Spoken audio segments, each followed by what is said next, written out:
You're wanting to retire, but you're not sure how much that's going to take. And so what we want to look at today is maybe the most important and fundamental question you can ask about retirement, which is how much income do I need to cover the expenses that I plan to have?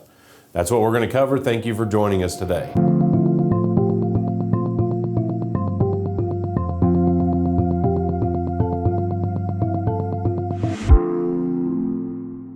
Hello, my name is John Vandergriff. I'm one of the owners and the wealth planning team lead here at Blue Ridge Wealth Planners, where we help people answer questions about making the transition to retirement. And I would argue maybe the one we're going to cover today is the most important one, at least to do first.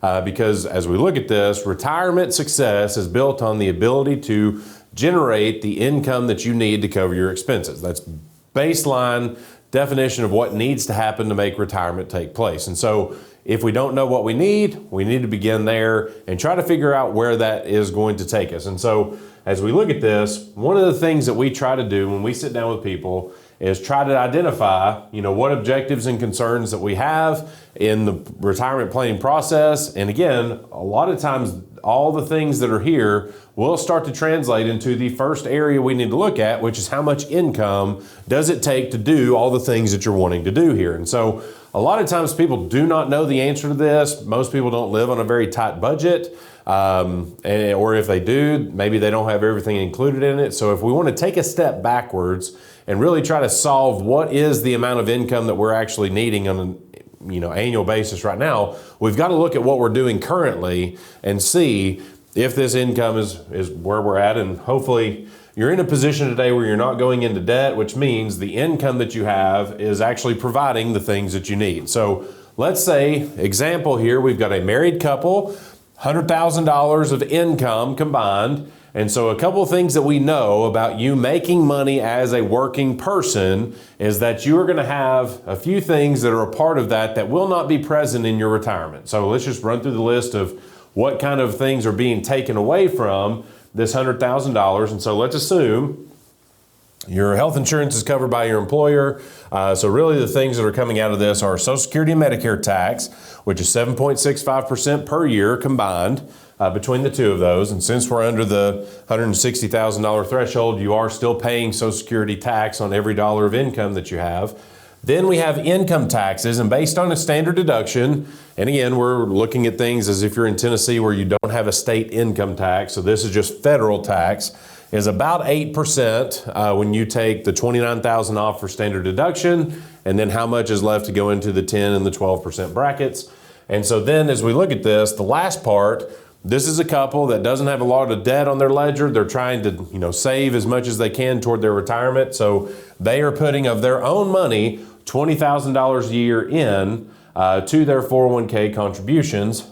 And so as we look at this, $64,000 roughly is how much they have net coming to them on an annual basis. So as we look at this, the difference between your working life and your retirement is that if you've got a net $64,000 coming in retirement, you don't need $100,000 to provide that because you are no longer making contributions. You're now in the position where you're drawing out. You also will not pay Social Security and Medicare tax on your retirement income. And then the question mark that we'll look at in just a second is how much income taxes will be generated on this much money. Well, ultimately, it depends on what buckets are providing it.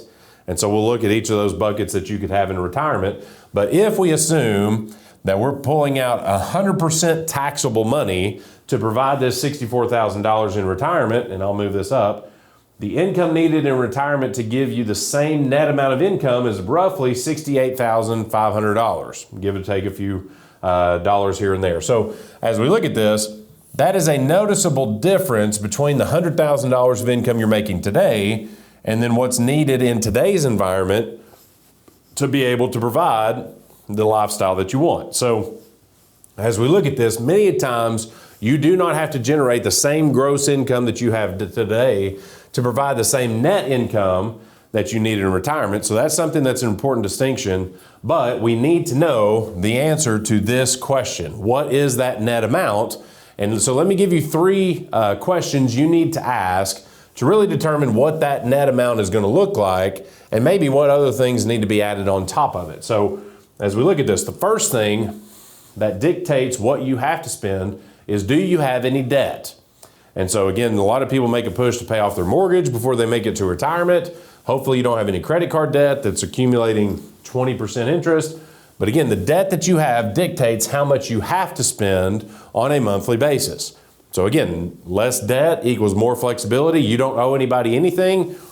You can live on $2,000 a month or $20,000 a month. It really just depends on what the things that you're wanting to do. But again, if you don't owe anybody anything, you don't have to have a certain amount of income or lifestyle and show a certain amount of taxes based on where your position is. Secondly, do we have any debt, but also do we have any expenses that you don't have now that you would like to increase? So again, and then the follow-up question to that is, how frequent are these expenses? So a few examples of this. A lot of people, as they make the transition to retirement, want to spend a lot of time traveling. That's not a bad thing. You may say, I have a run-up of travel for the next 10 years while I'm able to enjoy it. Sometimes we include that travel budget long-term so that it gives you a buffer for increased healthcare costs, because typically when you don't travel as much, it's because you don't feel like it. When you don't feel like it, maybe you pay more toward doctor's bills and co-pays. So again, it's good to have that in there in the budgeting equation. Maybe you've got some charitable aspirations now that you are able to spend your time volunteering. You'd like to be able to throw money toward that you're not dedicating to it today. So again, how repeatable are these? Obviously, which bucket you give from will determine, maybe how you shelter taxes or maybe cover up some of the other money that you have for tax purposes. Maybe you would like to support your kids in some degree. Maybe they're trying to get their feet wet or started in a working environment. Maybe you want to help them pay toward a down payment on a house, cover some expenses. Grandkids college is a very popular thing that we see with a lot of our clients, where they're wanting to give money toward that or just pay for some of those expenses directly. So again, if we've got kind of larger once or twice a year items, it's important to notate that. If we've got some things that we're looking to do on a more regular basis, we just need to know how we're going to cover this on a repeatable basis. Because again, even though these are one-time expenses, it's good, if possible, to include this in the way that you want to provide your annual income, just so you're able to do that on a recurring and consistent basis above whatever your normal expenses are with utilities, phone bill, internet, the groceries and food budget, gas budget. All those things are kind of as you want them, and more toward food if you're wanting to eat out, less toward food if you're wanting to cook things yourself. Again, but as we have some of these things that we're wanting to add to it, we need to look. And sometimes, going back to our example here with debt, sometimes people have a debt that drops off. They want to keep their lifestyle the same so that they have more flexibility on that extra to be dedicated towards some of the fun stuff that they're wanting to do. So if $1,000 drops off your monthly need, maybe you dedicate that $1,000 or $12,000 a year toward a travel budget. Again, there's a lot of different ways to do this, which is why there is no one way to say we need to generate income. It really depends on the situation. All right, so then the third question is, where will this income be coming from? Because again, when we look at this, some of these are going to be sources outside of your plan or savings. Maybe it's going to be things that are inside of your savings, but we also need to reckon with the taxability of those sources to make sure that we understand, again, as we start to add them up, what is the actual needed amount and how can these buckets provide that in their own unique way. So the one that is most people that we talk to have in some capacity is Social Security. The important thing to consider with these benefits is that you will have, some cases where Social Security will not be taxable. And again, it's going to be a combination of half of your Social Security benefit that you're receiving plus other taxable sources. There are people today that are generating zero tax on Social Security. Once you pass another threshold, some of your benefits will be 50% taxable and up to 50%.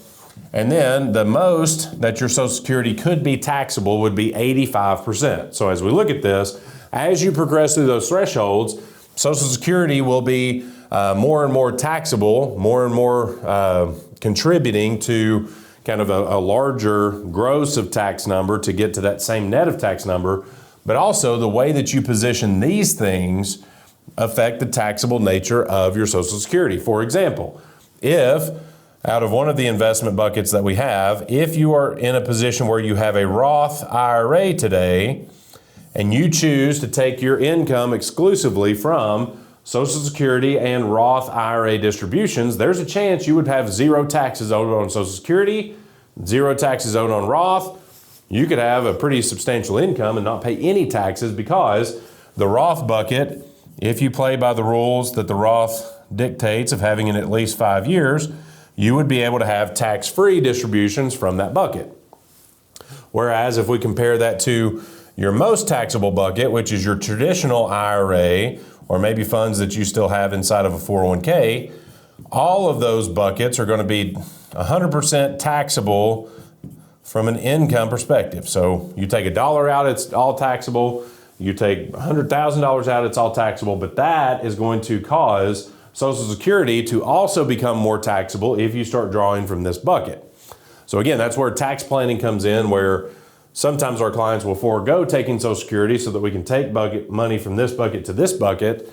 And then whenever we are in a position with Social Security, maybe we fund our lifestyle with these two and have more money that stays with you. Again, a lot of different ways to do this. I just want you to see the impacts. Pension funds, as we look at this will be taxable from an income tax perspective. But it will not have wage taxes like Social Security and Medicare associated with it. So again, it's important to notice that distinction. Obviously, part-time wages will be both taxable income as well as we said, wage taxes or earners taxes with FICA tax is the technical name for Social Security and Medicare taxes. And then as we look at this, your investment buckets, obviously we've got two of the tax buckets. I'll put two more here just so that we have a different way of viewing things. So rental income will be taxable,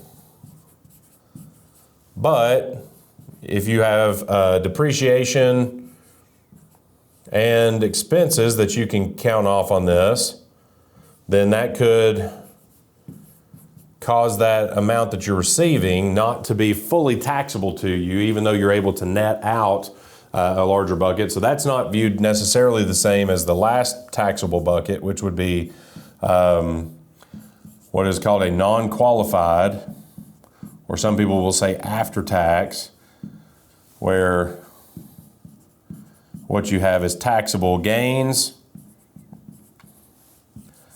Dividends would either be capital gains taxed or ordinary income tax, but then cost basis would not be taxable.